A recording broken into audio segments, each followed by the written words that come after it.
Stanley decided to go to the meeting room to check on his co-workers. He never functioned well by himself and constantly needed support and guidance from others, so the thought of total solitude was terrifying to him. When Stanley came to a set of 2 open doors, he entered the door on his left.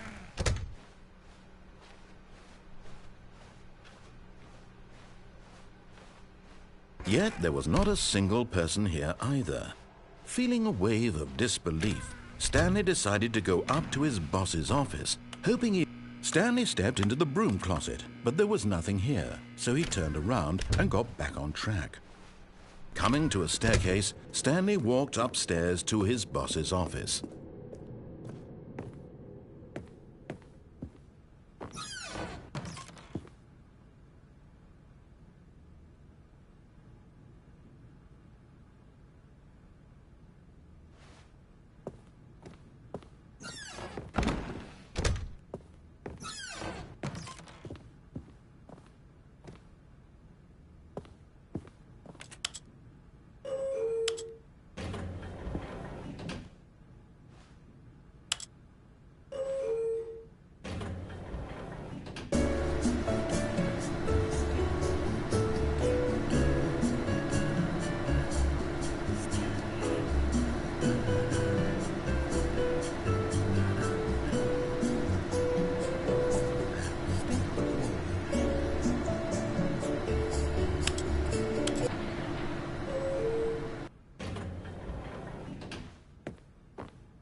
Stepping into his manager's office, Stanley was once again stunned to discover not an indication of any human life. What could it mean? Stanley wondered aloud to nobody. He began wildly tearing through papers on the boss's desk, pulling books off the shelf, looking behind paintings, desperate for clues to his situation.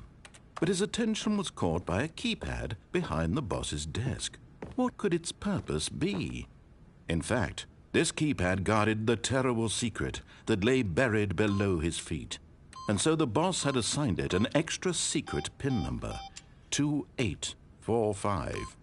But of course, Stanley couldn't possibly. Yet incredibly, by simply pushing random buttons on the keypad, Stanley happened to input the correct code by sheer luck.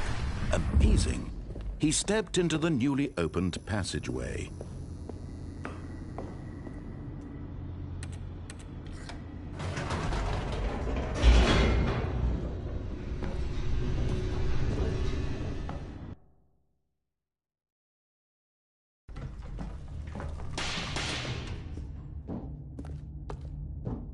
Stanley walked straight ahead through the large door that read Mind Control Facility.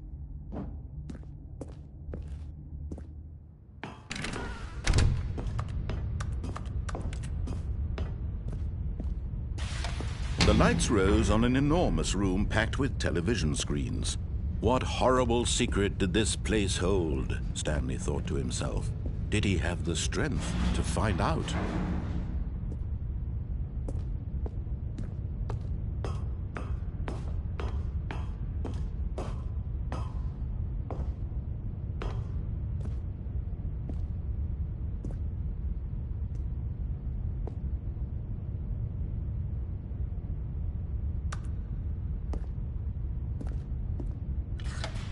Now the monitors jumped to life, their true nature revealed.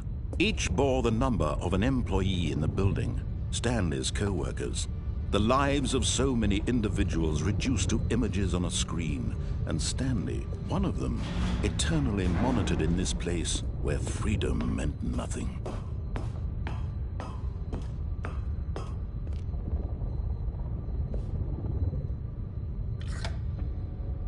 This mind control facility, it was too horrible to believe. It couldn't be true. Had Stanley really been under someone's control all this time? Was this the only reason he was happy with his boring job? That his emotions had been manipulated to accept it blindly?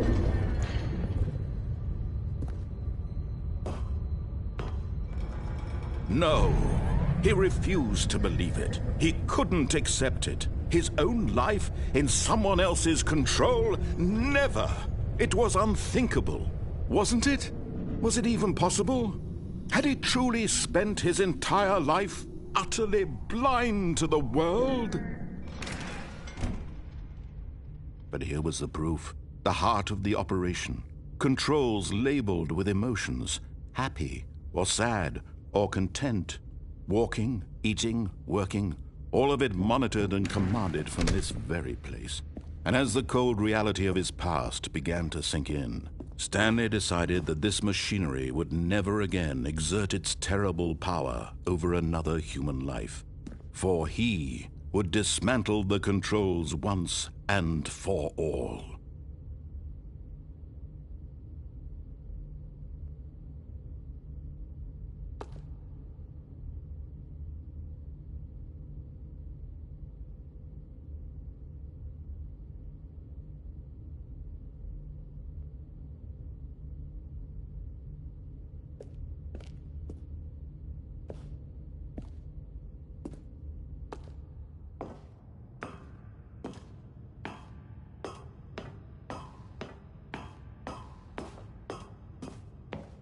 And when at last he found the source of the room's power, he knew it was his duty, his obligation, to put an end to this horrible place and to everything it stood for.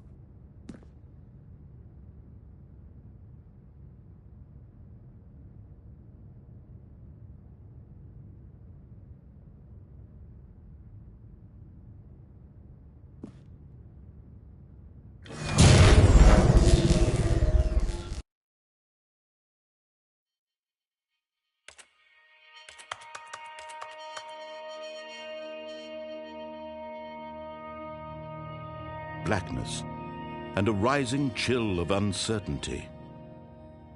Was it over? Yes!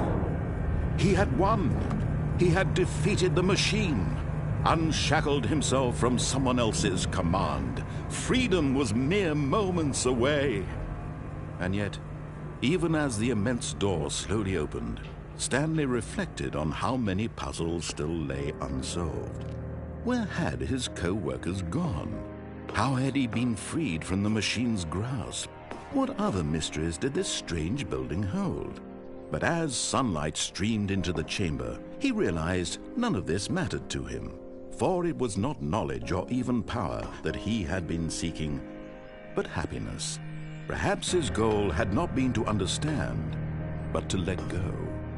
No longer would anyone tell him where to go, what to do, or how to feel. Whatever life he lives, it will be his. And that was all he needed to know. It was perhaps the only thing worth knowing. Stanley stepped through the open door. Stanley felt the cool breeze upon his skin, the feeling of liberation, the immense possibility of the new path before him. This was exactly the way, right now, that things were meant to happen. And Stanley was happy.